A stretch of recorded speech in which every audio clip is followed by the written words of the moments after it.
Yeah, okay. Good evening to everybody. I would like to introduce myself for those of ones who don't know about me. I'm a strength and conditioning coach from Serbia, doing this job for 20 plus years, working in all team sports, including football, soccer, handball, working with the judo fighters, volleyball. Yes, I was a strength coach for Serbian men volleyball team, won the World League, Bronze League in the European Championship, playing semi-final of World Cup.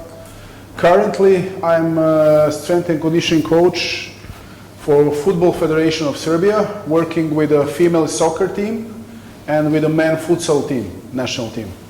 So, a lot of experience in working of different sports. The topic I'm going to speak about is one of the fitness tests that I'm using last 10 years to observe my teams that I'm working with.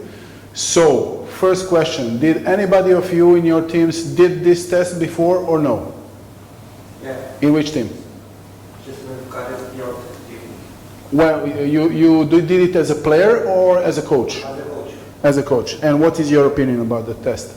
It helped me to see the level of the players. I did it 3 times in a year, in summer, in the winter, and before we go on vacation. And so, what level they are. When we come to preparation, in winter after we play 7 games, and before we go home. Did you perceive the test or your physical coach? Physical coach. Your physical coach, okay. Maybe you can hear some new things. Maybe you will give me suggestions for this. So, whenever I use some new method in my training practice, I always start to ask with the question why. So, why do I need to do this exercise, not this exercise? Why do I need to do 8 reps, not 10 reps? Why do I need to do this exercise with a 2-minute rest? Or so everything needs to be logical and everything needs to be clear to me. So the thing why I decide to use this test to test the fitness level of my guys or girls, beside the beep test, beside the yo-yo test, and some other things we see, is that it's specific to intermittent sport.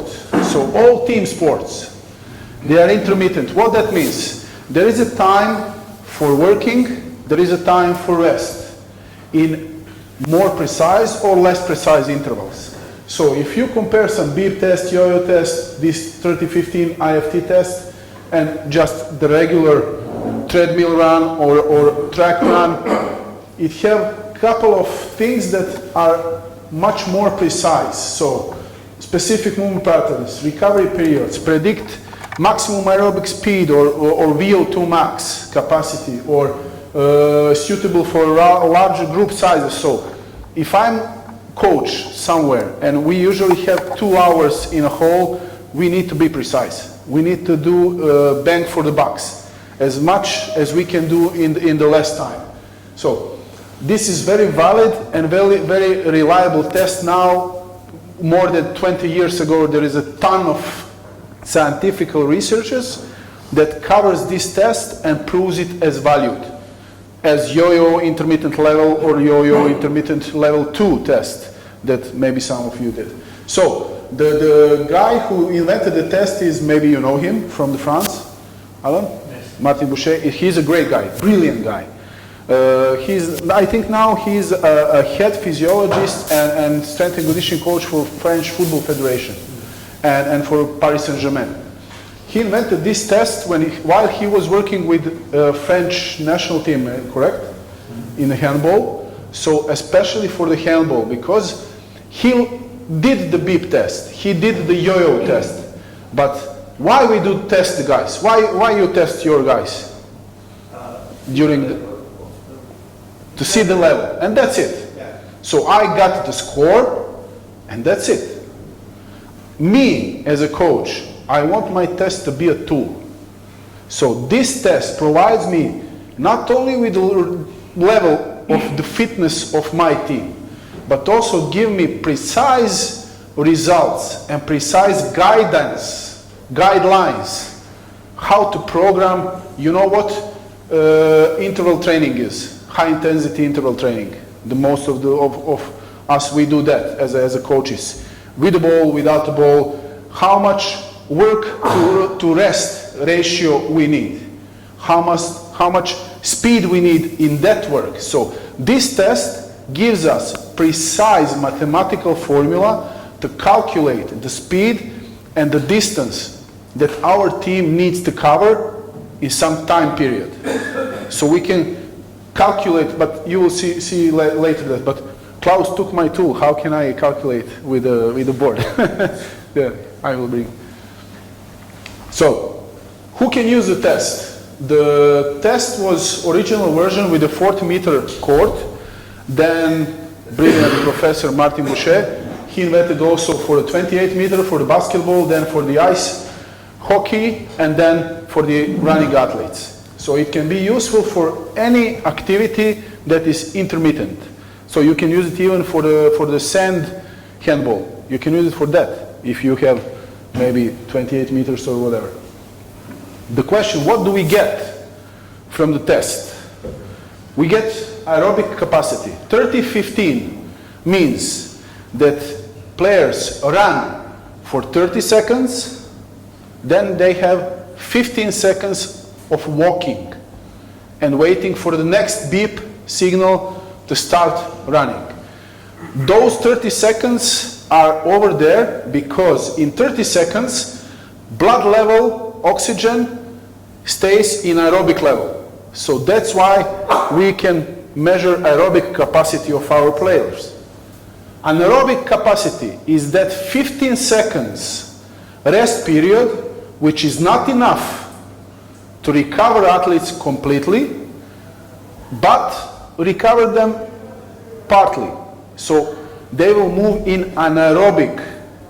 You know what aerobic and anaerobic is, I guess. Aerobic when we are recovered fully, anaerobic when we are recycling what we make in our body when we are having less rest periods.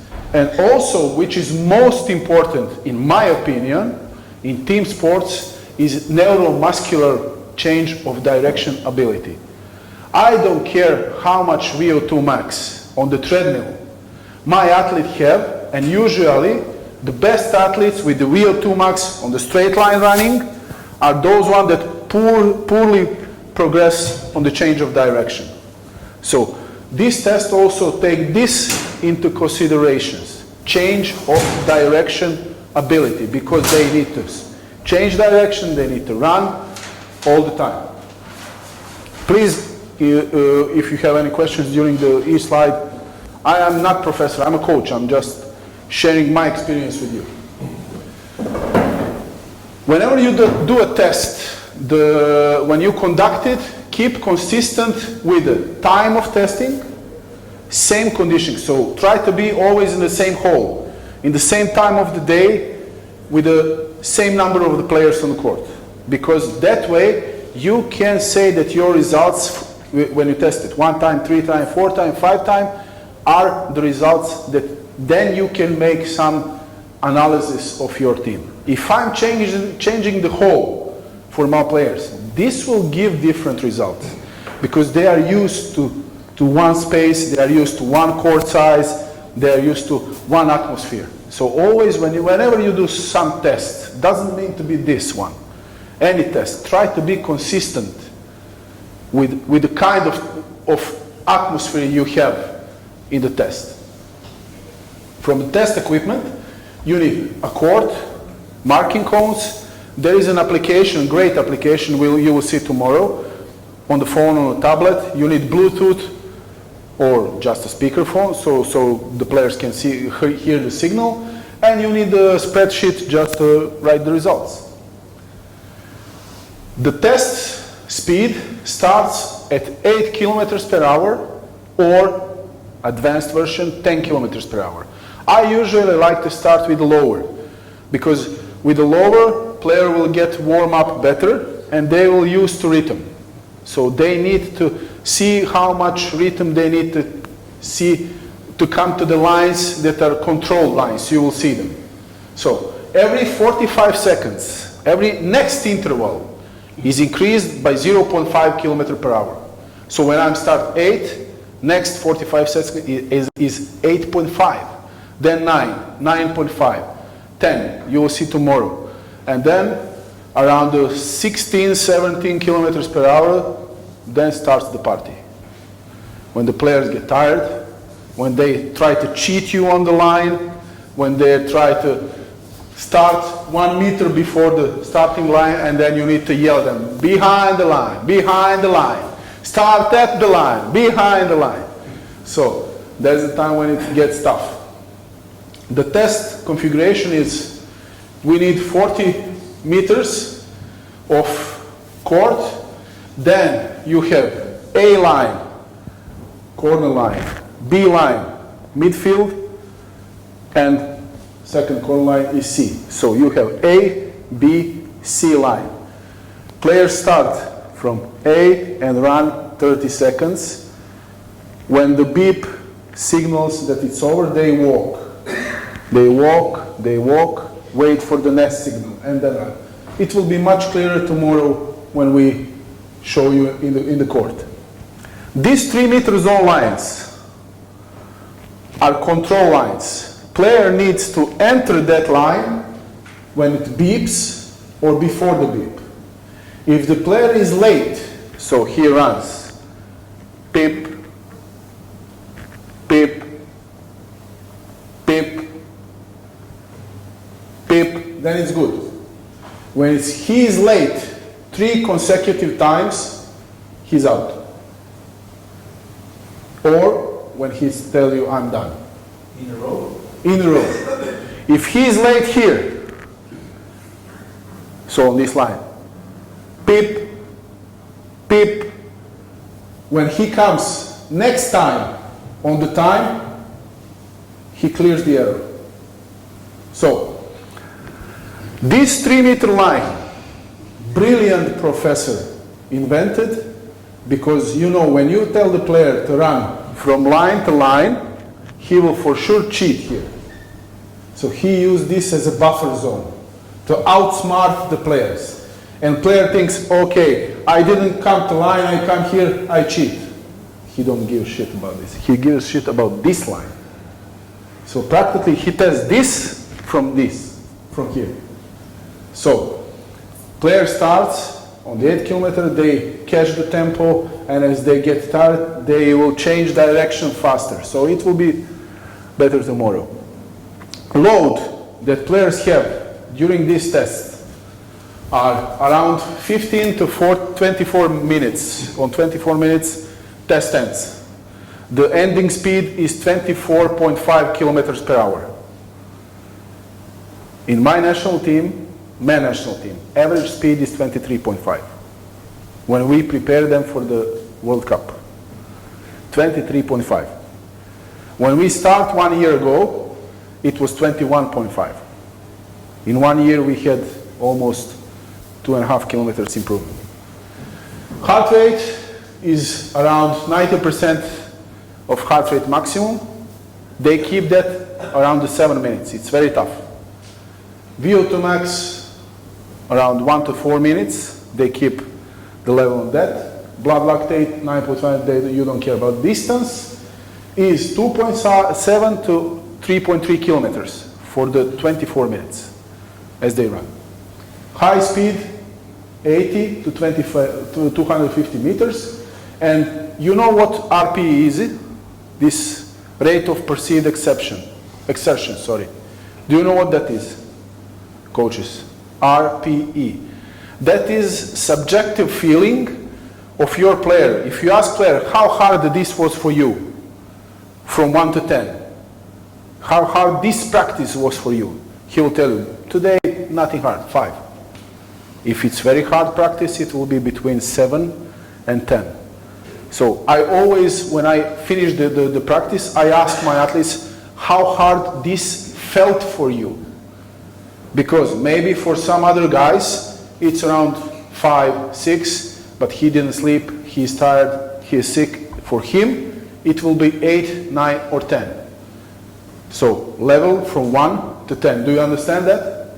So this subjective feeling of athletes is very high correlation, have a very high correlation with objective measurements we make as a coaches, with the distance, with the heart rate, with the accelerations, decelerations. So 7 to 10 is usually around 90% of VO2 max, 90% of heart rate maximum. So we have very high correlation with that. So if your athlete tell you it's 7 or 8 or 9 or 10, the intensity of training is very high. So if you don't have any tool to assess your athletes, you don't have heart rate monitoring, you don't have GPS, just ask them how hard this was for you, from 1 to 10. And you can then calculate and monitor your volume and intensity of the training. It's cheap, but it's very good tool. Yeah? Do the test estimate the position of the player? Actually, I will show you some results I have for a handball. It depends, but I will let you to see on the resources and to find out what handball position is the result. Okay, I will give you some results for the national teams. National team for men and women, under 20, under 80, and under 60. And then I will give you a resource so you can search for yourself how much wing have, how much pivot, etc., etc. Okay? So there is a different. Yes, of course. Yes, of course. Yes, of course. There is a difference in any sports. In football, there is a difference with the midfield, with the center back, with the attacker. Everybody have a different value of the test. So this is why it's good. So we can calculate the training by the groups. You will see that after. Yeah. This is ending speed is taken as VIFT. That's the speed of the intermittent fitness test. And that's the ending speed that player finished.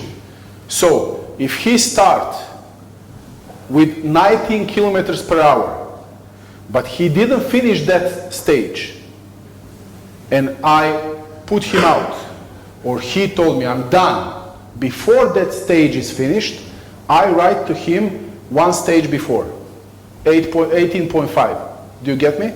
So he needs to finish that 45-second round, and then I will write to him 19 kilometers. If he didn't catch third time the line, you are out. I'm writing you 18.5. So be precise over that. This is some of the results I got from the Martin Boucher website for the women national team, men national team. These are some average results, and you can go and search over there if you need for precise position values of your team. So, how do we get details as a VO2 max and maximum aerobic speed? Do you know what maximum aerobic speed is? What MAS is? That's the speed where your athlete can still keep it with aerobic level. So he can move without losing the force and without losing the strength, to be precise. And it's very useful tool. This is the formula. You have it on the website in the sheet. So where the VIFT is final running speed, G gender. So you can just have your analytic guy or whoever to type you in the Excel where you can type the formula, and it will in the second give you results when you type the speed. I made my own Excel spreadsheet and tried to work with my analytics, so he put me this equation and give me precise results. Weight in kilograms, and that's it. For a maximum aerobic speed used to prescribe running intensities that allow you to train close to or at your VO2 max. So you can push your athletes to their limits. Say, for instance, your athlete finished 19 km per hour. We need to get meter per second. Why? Because that's his aerobic speed. And I will explain. 19,000 meters slash 3,600 seconds, because 1 hour have 3,600 seconds. 19 kilometers is 19,000 meters. We get 5.27 meters per second times 1.2. Why 1.2? Because real maximum speed, aerobic speed, we get it when it's straight line running. So here it's a little bit slower. That's why we don't calculate it with 1. We add 0.2 because this is slower speed a little bit than, which is harder for you, to run shuttles or to run straight line? That's harder. And you are slower over there than when you compare it with the straight line running. Okay? Understand me? Everybody? The results are double slower. Yeah, not double, but around. Double. That's why they calculate it with 1.2. So, for 12 minutes you run 3 kilometers. What this means, for instance, you have one group of guys, you have second group of guys, you have third group of guys. 4 of the players running 19 kilometers per hour. Second group runs 20 kilometers per hour. Third group 17. So when I calculate this is, I need my calculator on the phone. So thank you.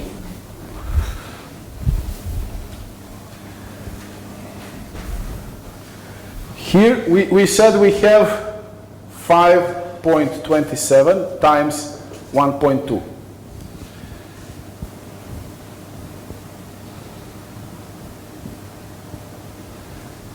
6.3 meters per second. For this group, this is 100% of speed. So when I speak with my coach and I tell him, today we need 70% of intensity, with how much I will multiply this? Huh? Mathematics. 0.7. So 70% training for this will be 6.3 times 4.41 meter per second. With 70%, how much seconds they can run? Shuttles. 10 or more for 70% intensity. They can run 30, 45. So, for this group, 30 seconds will be 30 seconds time 4.4. They need to run 103.2 meters. If they run on the handball court, how much distance are those?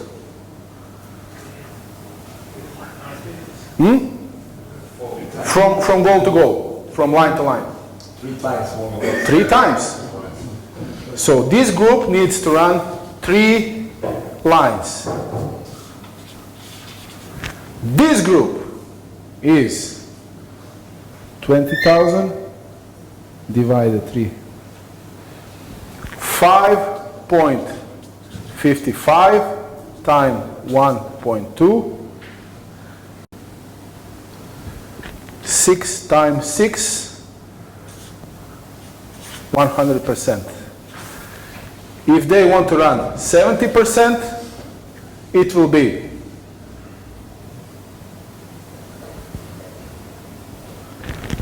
4.2 meters per second. No, sorry. 4.62. It's a little bit faster. If we multiply this with the 30 seconds, it's now almost 140 meters. So this is 1, 2, 3, and this. You think maybe this is nothing, but maybe for this athlete it's too much. And if we train all the athletes the same, for this athlete, this will be nothing. He can run more.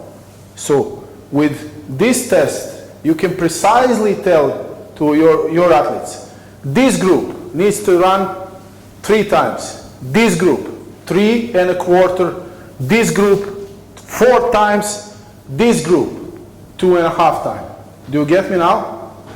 But you need to do a little bit math to calculate this. So, but it's job for your SNC or for your analytic to finish you have the spreadsheet line on the website I will give you, so you just can download and you can write maximum, you can write the speed, they will give you the list of how many meters they need to run. All of this is very important because we can make player profiling. In all team sports, I mean in elite performance teams, usually you have more staff members than players on the court. Why do you think is that as a coaches? Is it just spending a lot of money for nothing? Or we try to make individual profile for every player and to try to approach as individual and then put them in a group to see what is the group average.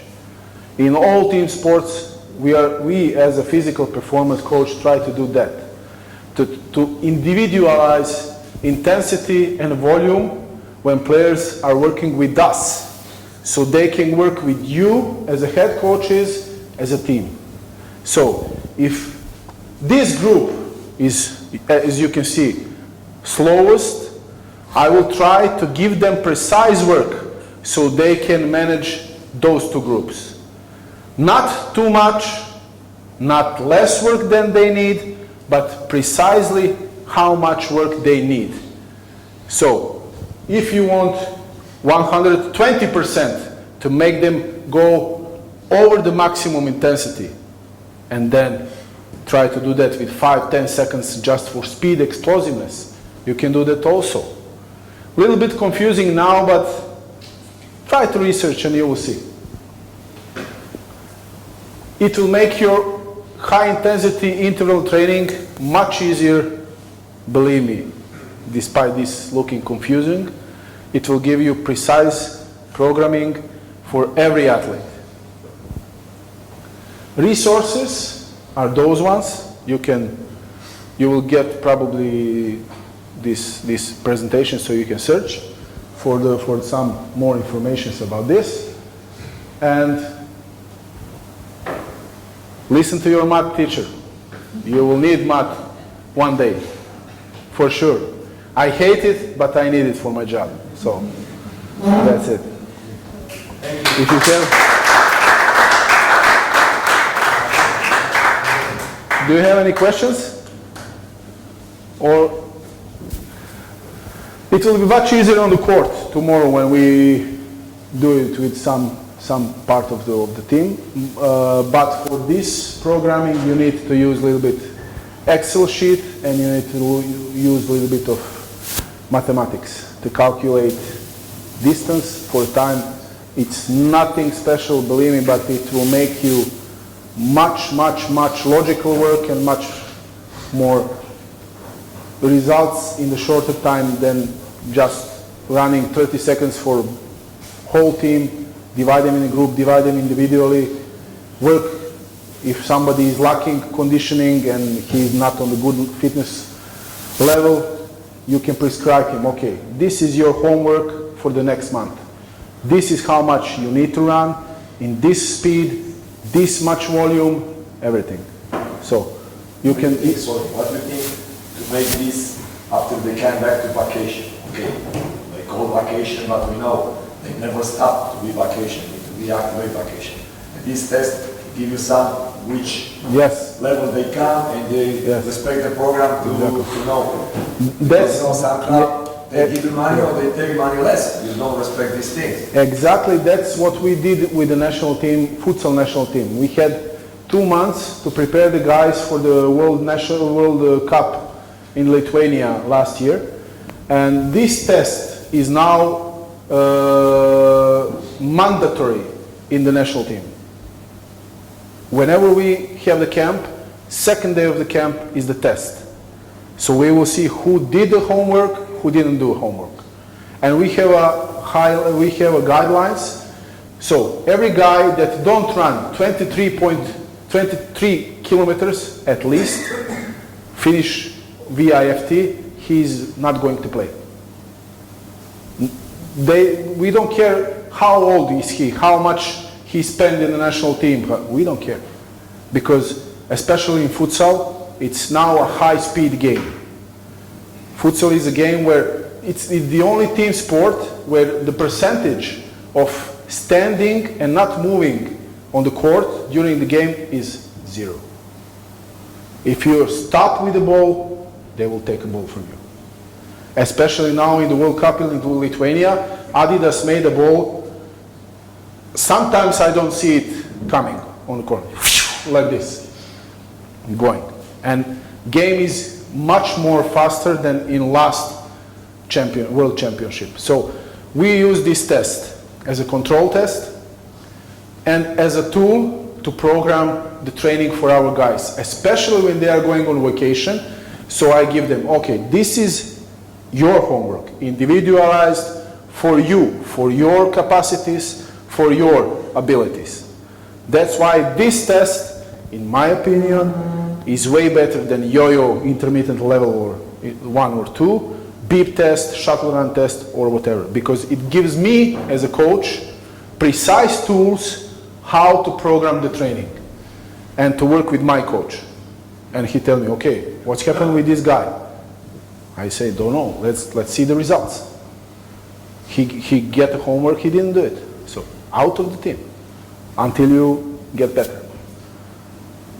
This is just piece of a puzzle. There is a couple of more things, but search about maximum aerobic speed, how to program training about this, because it's mechanical work. It can help you to see which player is slower, which is faster, which is improving, which is not. You can see all that also on the court as an experienced coach. If he's not getting his opponent, if he's not block him on the time, for sure he will be bad in this test. But with this, we get mathematical equation and show him, okay, this is why you performed like a shit, because you didn't practice.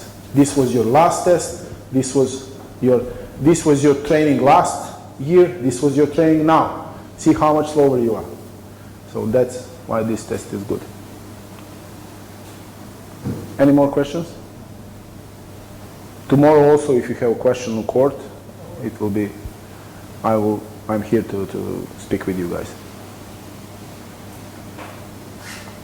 Thank you. Okay.